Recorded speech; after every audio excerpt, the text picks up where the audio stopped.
coming your way in like 1 minute. So let's take a moment and see if we can't figure out. We get it, great. If we don't, we don't. Oh, we...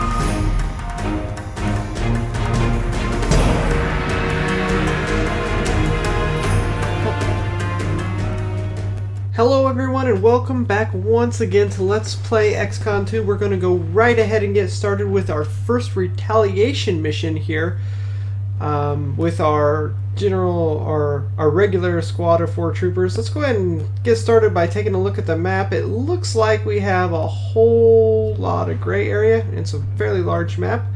We do have start on a raised area, and we have a raised area in the center. We also have a civilian right here.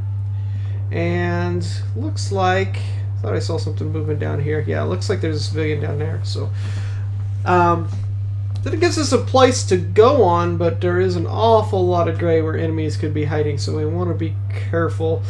I'm going to start out with our phantomed ranger here, and just move on up, and immediately we see enemies. Looks like we've got an officer and a trooper here.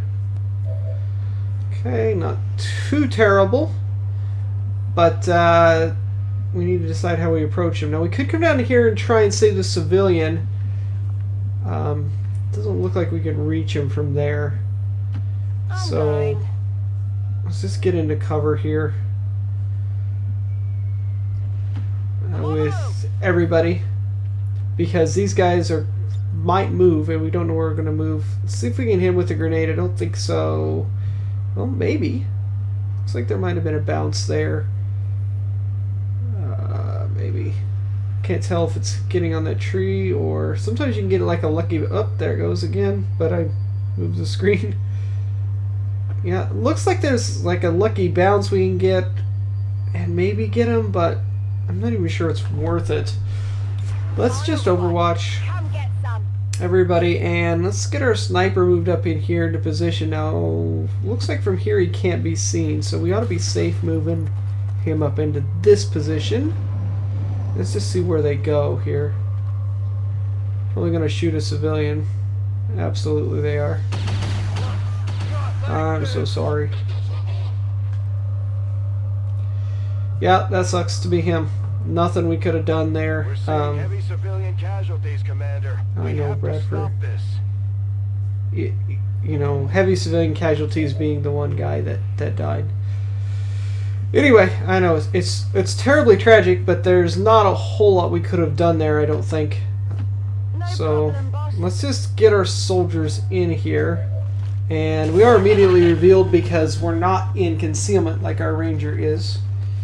And this guy's going to move up here up top with us, and the other guy's going to stay down by that cactus.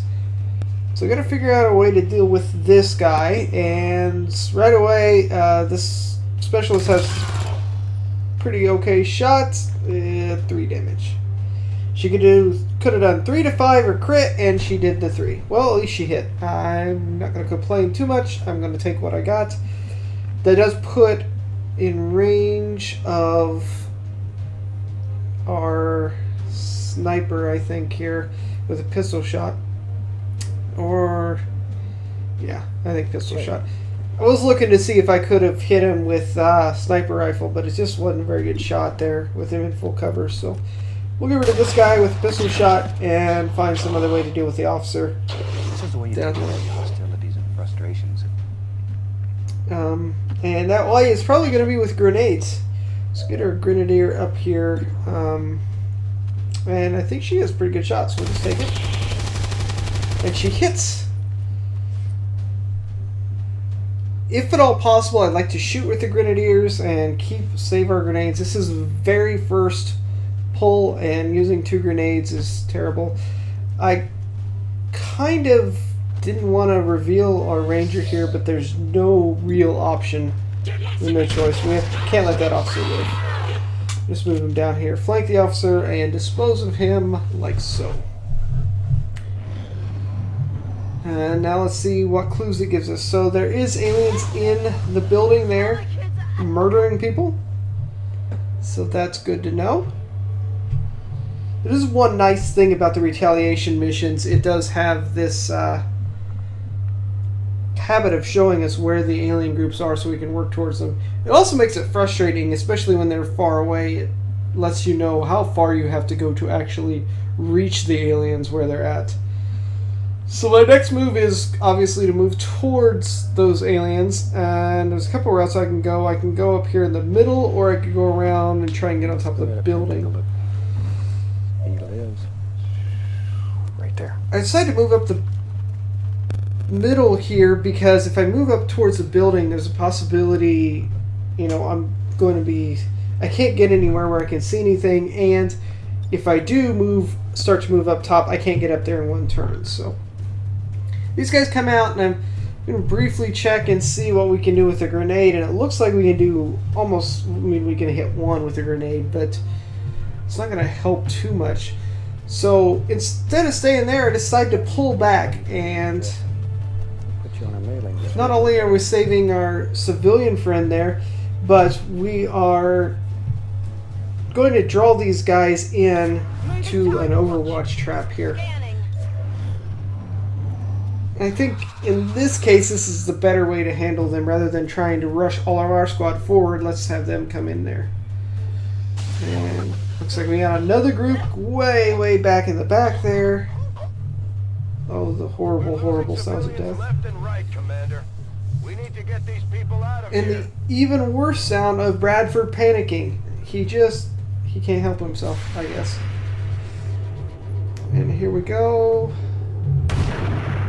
Ooh, nice shot. I'd rather not have been on the sectoid, but I understand. Go again, our specialist. Very nice, very nice. Happy with that. Impressed yet? What about our other trooper dude? Is he going to move? Yes, he is. And our grenadier is going to get a shot. How is she feeling? Absolutely. Very nice, our grenadier from Israel. Target down. Very nice. So we're left with just the sectoid, and then we know there's a group up there in that other building. See if we can just take out the sectoid here with our sword. I believe we can. Take a little bit of a roundabout way. This also loses some full cover on two sides, so feel really comfortable. Just reach around there with the sword and poke him. And he dropped some loot. There. So that's nice. Medium core. I'll take it. Super. Let's have some fun now. Their Liam core is pretty useless to us now, but they're not. They will be very useful in the future. Got it covered. Now I'm just going to get everybody else up here into a little bit better positions, and I want to start advancing. There's no good cover position, but I feel pretty okay bringing our grenadier up here because we're not going to trigger anything out here unless... Oh, this is what I was afraid of. Unless it's a Faceless. This is that sinking feeling you get. Every time you see a Faceless, I just got that sinking feeling. Faceless are... oh, and now things are just so much worse. So much worse, because now... Oh, that other group's going to draw all our Overwatches. And even worse, we're missing our shots. Both of the shots. This went terribly, and now this Faceless is going to go murder our Ranger. Yeah, our Specialist is going to get a hit. Or a shot, but she did hit. But, the Faceless has 12 HP, so... Come on, miss, miss, miss, miss! No. Gotta have Darn. a little sadness once in a while, so you know when the good times come. I'll wait for the So- good times now. Faceless are one of those things about this game. They're one of the two mobs in this game that I really... my least favorite. And I don't like them because a lot of times there is absolutely nothing you could do. Is there a way we could have avoided that damage? I don't think so. We just... you know, it's... we didn't have any chance at all there, so... it's very frustrating. Anyway, we took a little damage. Not the end of the world. He's still alive. Let's move on and grenade a couple of troopers. And of course we don't get 4 damage. We never seem to get 4 damage. Our luck is not with us today. Gosh. We could go up there and deal with those 2 troopers, but this, we do have this Faceless here. We have to deal with this Faceless. Like, even if we move our Ranger, he's in range of our Grenadier there, so he's got to die this turn. Carl was able to get a shot off. I don't know how he saw him through the wall, but he did, so good for him. Let's move our Specialist up here. And very tempting to take a shot on those troopers, but Faceless has to die. The troopers, we could put everybody in full cover like we've got here and take our chances with them. That Faceless is just going to murder somebody, so we'll move our Ranger up here, and it looks like we're just shy of being able to get a grenade off on both of those guys, so I have to settle for one of them. I'll take the one that's flanked. It's a better chance. And we get it. That does leave us in a little bit of a precarious situation here, because this other trooper is potentially in a position where he could flank us. And the good news is the sectoid is going to go up here and get on the car, which is about to explode. So we're going to get some free damage from that, which is nice. And then our trooper's going to run away and shoot a civilian. Okay. So that's good news. That's really good news. That's probably best case scenario for us, unless the trooper would have stayed in the car. Cue the car. Beautiful. Sure. And then our disoriented trooper reacts. So yeah, now we've got this trooper over here.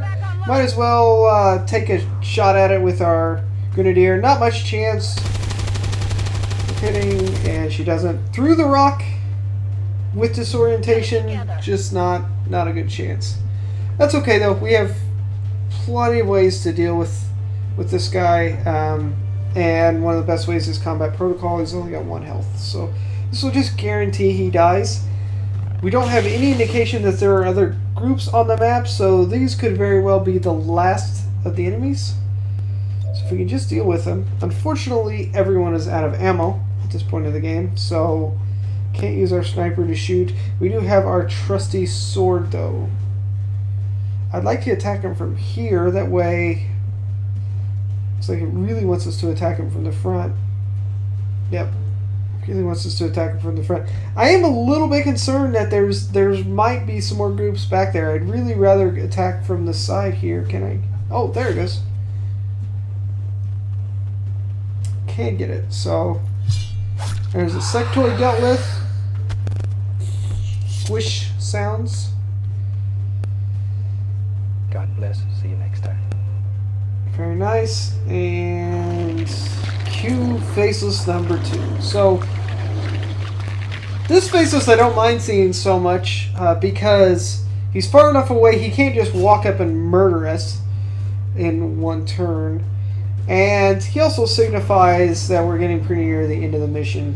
Normally these Faceless just appear like this when there's no other aliens around, so he's gonna do his point thing. Yeah, I hate you so much. Okay then. So let's go ahead and start out here with our disoriented Grenadier. Let's give her a shot. And she actually hits, so good for her. Raining ammo fast. Now, I want to get the kill on either a specialist or a sniper, but first I want to guarantee the kill, so I'm going to get up here and kind of try and soften him up with our Ranger here. Or he could crit and just kill him. He could do that and just steal all the kills. That's the Menace thing you can do. 1-5, status confirmed. We're not picking up any additional contacts. The AO is clear. Status confirmed. Mission accomplished. Okay, so that's Operation Forgotten Law. That's our first retaliation mission. We did take damage there. Our ranger got hurt by a Faceless, and unfortunately it's one of those situations where I don't think there was any way we could have prevented it. Just the Faceless, we had no idea it was there. It could have been any of those civilians. Just one of those things you have to deal with. And look at it this way, you know, in this was a real life situation. This was a real battle situation. You never know. There are unexpected things. You can't account for everything. But as far as the rest of our strategy goes, I mean, I think everything else went pretty well. So I'm okay with it. I'm okay with it. We did get a little bit of loot from that. And we saved us civilians. The aliens are too happy about this one, Commander. Oh, 31 days. Ouch.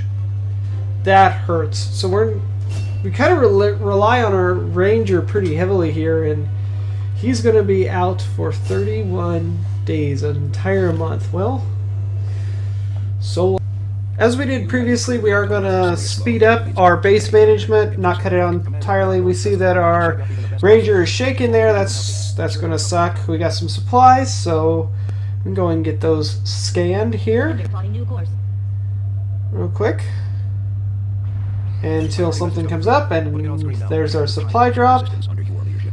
They're pretty okay with it. We have 2 dark events. Neither one of them are terrible. We're not recruiting, and we don't really care that much about detection, so resistance radio's done. That's great. We're going to go with Faceless Autopsy here because it unlocks the Mimic Beacon, which is amazing. We're still going to need a new Faceless Corpse because of that patch made it so we need an extra Faceless Corpse, which is okay. We're going to get one of those before too much longer. It's that Mimic Beacon that we were after.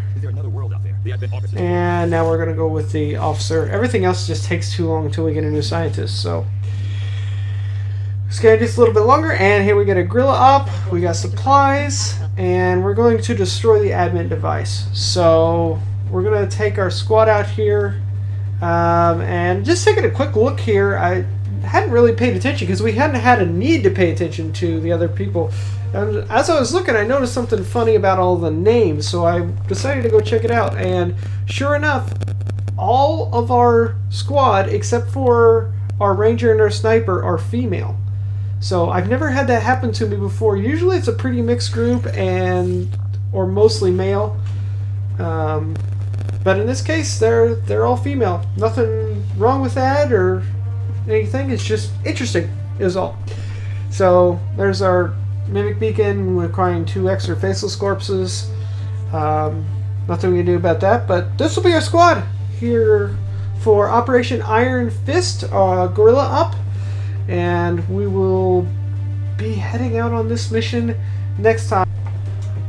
But before we go, real quick, I wanted to take just a moment and go back, reload the game, and see if there was anything we could have done to avoid taking that damage from that Faceless, because I always get frustrated with Faceless because it seems like there's no way to avoid them.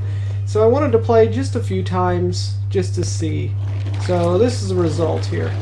Now on this first attempt, I've got my ranger again pulled forward, and he's underneath the building there to the right. So we'll see him in a minute. The Faceless does activate, and we have this other group has already activated as well. The sectoid goes ahead and does his normal thing. This trooper comes around and hits our specialist there, who was in full cover, which was unfortunate. But the real unfortunate part is this Faceless, which comes over here and just murders me. So that's not going to work.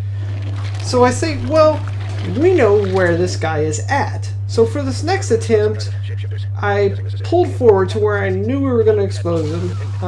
This time I put my guy a little bit towards the center of the map, right on the cactus here, and I overwatched everybody else. I was like, well, maybe if we just have a chance to overwatch, that'll make a difference. And 2 of our 4 guys miss, and we take damage anyway.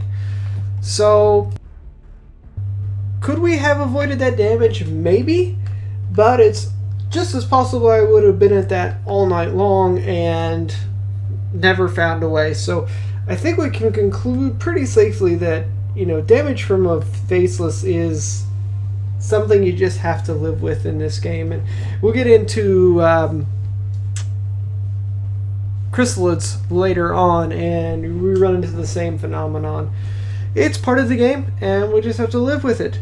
So that'll wrap me up for this episode. I hope you guys enjoyed it, and I will see you all next time. Thanks for watching. Bye-bye.